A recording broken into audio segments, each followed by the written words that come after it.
নমস্কার, কেমন আছেন সবাই? আজকের যেটা যেটা আমাদের নেক্সট যে দক্ষতাটা ছিল, অর্থাৎ শিক্ষার্থীর পর্যবেক্ষণ করার ক্ষমতা বিকাশের দক্ষতা। এই দক্ষতার যে 4টে আচরণাঙ্গ রয়েছে, চলুন প্রথমে সেগুলো জেনে নিই। শিক্ষার্থীর পর্যবেক্ষণকরণ, পুনরায় চাহিদা অনুযায়ী পর্যবেক্ষণকরণ, শিক্ষার্থীর দ্বারা কার্যকারণ সম্পর্ক স্থাপন, আর পর্যবেক্ষণ ও বিচার চিন্তার প্রতিফলনকরণ।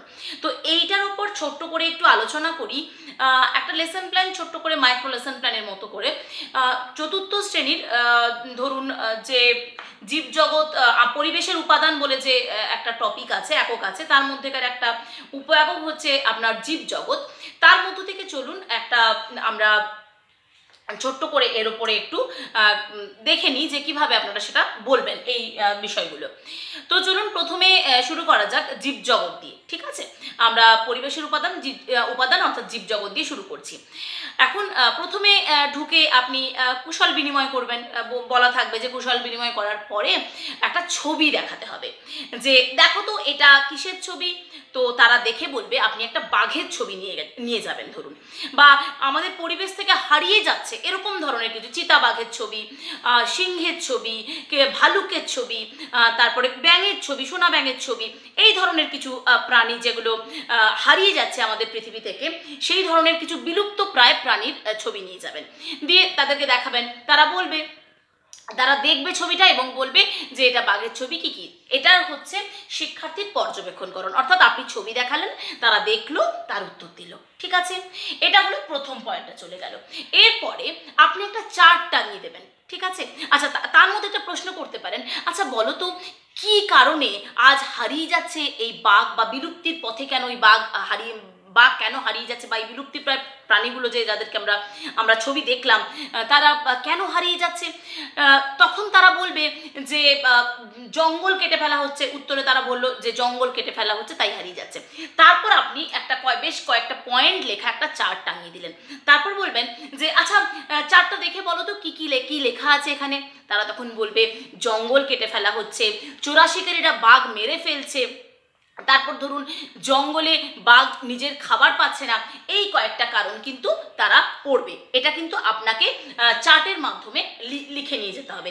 এটা তাহলে কি শিক্ষার্থীরা পুনরায় চাহিদা অনুযায়ী পর্যবেক্ষণ করলো, তাহলে পুনরায় চাহিদা অনুযায়ী পর্যবেক্ষণও করলো, আবার তারাও কিন্তু বিষয়টা পড়লো, তাই তো?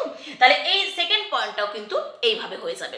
তারপর আপনি বোর্ডে লিখবেন, সংরক্ষণ কথাটা লিখবেন। ঠিক আছে, তো তারপর তাদের জায়গা থেকে প্রশ্ন আসবে যে তাহলে আমরা বেশ কয়েকটা প্রাণীর নাম জানলাম যারা হারিয়ে যাচ্ছে, আচ্ছা এরা যে হারিয়ে যাচ্ছে এদেরকে কি সংরক্ষণ করা প্রয়োজন? তারা বলবে হ্যাঁ অবশ্যই। তখন তাদের মধ্য থেকে প্রশ্ন আসবে, আচ্ছা তাহলে স্যার কিংবা ম্যাডাম, তাহলে সংরক্ষণ কাকে বলবো? তখন আপনি উত্তরটা বলে দেবেন, যে কারণে জীবের সংখ্যা কমে যাচ্ছে সেই কারণগুলো যাতে না ঘটে তার ব্যবস্থা করাকেই সংরক্ষণ বলে। ঠিক আছে, তাহলে এটা কি হবে, শিক্ষার্থীরা পর্যবেক্ষণ করলো এবং তার চিন্তার প্রতিফলন হলো। মানে এই যে তারা আপনাকে জিজ্ঞেস করলো সংরক্ষণ কাকে বলে, সংরক্ষণ কি, তারা এই যে তারা আপনার কথাটা শুনছে, মানে সেটাকেই পর্যবেক্ষণ না হচ্ছে। আর তারা যে প্রশ্নটা জিজ্ঞেস করছে যে সংরক্ষণ কি, এটাই কিন্তু তাদের চিন্তার প্রতিফলন, যে তাদেরকে সংরক্ষণ করা উচিত, তারা চিন্তা করে বলছে। ঠিক আছে, এটা হলো। এবার আরও তারা বলতে পারে যে তাহলে সংরক্ষণ করলে তাহলে বাঘ ধরুন বলুন, চিতাবাঘ বলুন, এরা কি মানে থাকবে, এরা কি বেঁচে থাকবে, তাহলে বেশি পরিমাণে এরা কি বেঁচে থাকতে পারে? এই যে বিষয়টা তারা বলল, এটা হচ্ছে শিক্ষার্থীর দ্বারা কার্যকারণ সম্পর্ক। মানে তারা জানতে চাইছে যে সংরক্ষণ যদি করা হয়, তখন আপনি বলবেন হ্যাঁ ঠিক বলেছো। মানে তারা যদি প্রশ্ন করে তাহলে যদি জঙ্গল না কাটা হয়, যদি চোরা শিকারীরা শিকারীদের যদি দমন করা হয়, এবং তাহলে কি এই বাঘের সংখ্যা বা বিলুপ্তি প্রাণীর সংখ্যা বাড়তে পারে? তখন আপনি বলবেন হ্যাঁ ঠিক বলেছো। তাহলে এইটা হচ্ছে শিক্ষার্থীর দ্বারা কার্যকারণ সম্পর্ক স্থাপন। মানে তারা বুঝতে পারলো সংরক্ষণ করলে বা বিলুপ্তি হয়ে যাচ্ছে এই বিষয়টার কারণগুলো যদি অ্যাভয়েড করা যায়, তাহলে বা এই সমস্ত প্রাণীগুলো আবার নতুন করে হয়তো কিছুটা পরিমাণ এইসব প্রাণীদের সংখ্যা বাড়তে পারে। তাতে কি হবে, পরিবেশের ভারসাম্য, জঙ্গলের ভারসাম্য, বনের ভারসাম্য রক্ষিত হবে। এই বিষয়টা তারা কার্যকারণ সম্পর্কের মাধ্যমে জানতে পারবে। তাহলে শিক্ষার্থী দ্বারা কার্যকারণ সম্পর্ক সাধন হয়ে গেল। এবার আপনি প্রশ্ন করবেন, তাহলে অমিত বলো তো সংরক্ষণ করা কেন প্রয়োজন?